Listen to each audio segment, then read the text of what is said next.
Өнгөрсөн жил стадион тойроод наацсан хүмүүст хоол унд жигд хүрэлцээгүй. Үнэлсэн хуушур шорлого нь үнэ хэд нугалж зарж байсан учраас энэ жил нэлээд олон асарт үйлчлэгээ явуулах хэрэг олгосон.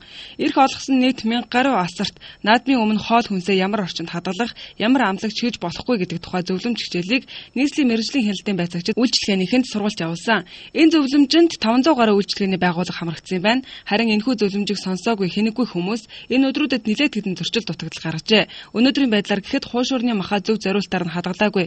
Муудсан махаар хуушур хийж байсан хэдэн асраас хагас тоон хэртэй татсан мах хураан авсан байна. Иргэдэд анхааруулахад шорлогны мах бас ногоорсон байдалтай байсан.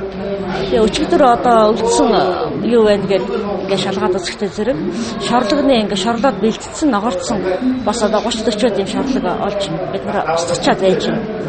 Одоо өшөө энэ сая шалгалтанд өртөхгүйгээр тийм ээ гэр орондоо ч юм уу энэ аж ахуй нэгжлэр авааччихад эргүүлээд аваад ирж байгаа байхыг бас үгүйсэхгүй учраас иргэд өөрсдөө бас их анхаарч зөв хоолоо сонгож авч идээрэй. Сая нэг 200 дил мах явчлаа. Дандаа татсан яг одоо хуушурыг бэлтгэгдсэн мах. Юуны мах татчихлаа? Өхрийн мах. Тэр нэг өхрийн мах байсан юм уу? Яг өхрийн мах байсан. Тийм.